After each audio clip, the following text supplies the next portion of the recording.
Hello guys, welcome back to सरकारी नौकरी वाले बाबा। I am Dhananjay.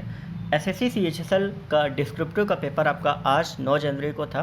ठीक है, आप में से बहुत से ऐसे स्टूडेंट हैं जो डिस्क्रिप्टिव के लिए क्वालिफाई हुए होंगे और कहीं ना कहीं आज का पेपर आपने अटैम्प्ट किया होगा। ठीक है, तो आज मैं आपको ये बताऊंगा कि क्या डिस्क्रिप्टिव के पेपर में आपने कुछ ऐसी गलतियां तो नहीं करी जिससे आपको 0 मार्क्स मिले, आपकी कॉपी जो है वो कंसीडर नहीं की जाए। जैसे लास्ट ईयर आपका 2019 में सीएचएसएल में कई ऐसे केसेस हुए थे जिसमें कई स्टूडेंट को 0 मार्क्स मिले थे।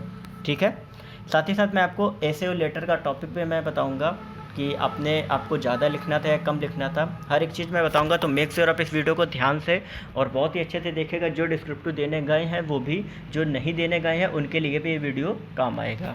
ठीक है, तो मेक श्योर चैनल को सब्सक्राइब जरूर करें, वीडियो को लाइक करना मत भूलें। चलते हैं, सबसे पहला टॉपिक जो हमारा एसी का आया था वो था advantage and disadvantage of metro cities. ठीक है, तो आपको कॉमन सी बात है कि कहीं ना कहीं ये टॉपिक जो है बहुत ही बेसिक टॉपिक था और आप अच्छा लिख के आएंगे, क्योंकि आप सभी को पता रहता है कि क्या डिसएडवांटेज रहते हैं, क्या एडवांटेज रहते हैं मेट्रो सिटीज़ के।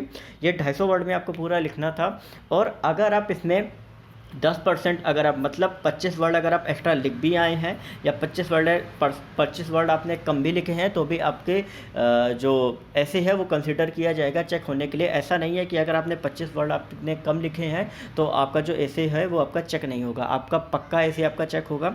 ठीक है, मार्क्स भी आपके डिडक्ट नहीं किए जाएंगे। फिर हम बात करते हैं हमारे लेटर की। तो लेटर में आपका क्या था, UR। ठीक है, यहाँ पे कंप्लीट एड्रेस आपका दिया हुआ था पेपर में। फिर इसके बाद था कि आपको म्यूनसिपल काउंसलर को आपको लेटर लिखना था कि आपके जो लोकेलिटी में स्ट्रे डॉग्स हैं, ठीक है, वो उनकी संख्या जो है बढ़ रही है और जिसके कारण से बहुत से लोगों को प्रॉब्लम जो है वो हो रही है। ठीक है, तो ये लेटर भी आपने कहीं ना कहीं लिख दिया होगा। 150 वर्ड्स का लिखना था। इसमें अगर आप 50 वर्ड्स अगर आप एक्स्ट्रा भी लिखाए हैं या कम भी लिखाए हैं तो कोई प्रॉब्लम आपके लिए नहीं है।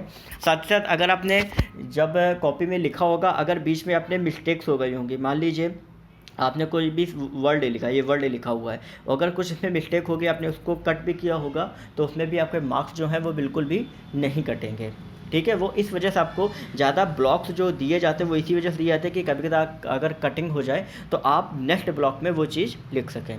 ठीक है, और एक चीज़ मैं बता दूं कि जब भी आपने किया होगा या जब भी आप लेटर वगैरह लिखें तो एक चीज़ हमेशा ध्यान रखें कि आपको फॉर्मेट का हमेशा ध्यान रखना है कि फॉर्मेट आपको बिल्कुल भी गलत नहीं करना है। तो जिन्होंने फॉर्मेट के अकॉर्डिंग चले होंगे वो उनको मार्क्स जो हैं वो बाकी लोगों से ज़्यादा बेहतर मिलेंगे। कुछ भी आपको नया नहीं करना होता है इसमें।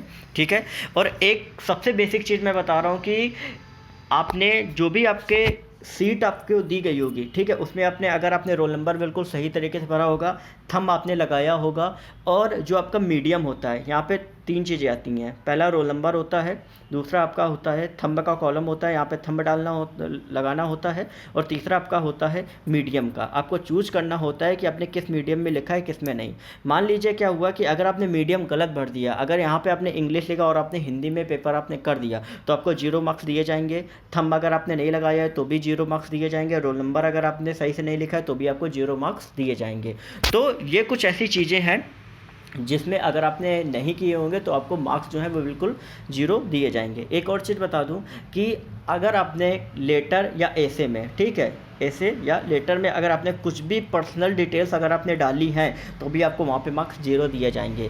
एसएससी सीएचएसएल और सीजीएल में लास्ट ईयर यही केस हुआ था 2019 में, और सीजीएल 2018 में लोगों ने क्या किया था कि बहुत से लोगों ने पर्सनल चीज़ें भी लिख दी थी जिसके कारण से उनको मार्क्स जो थे वो 0 दिए गए थे। तो आप ये गलती बिल्कुल भी मत करिएगा।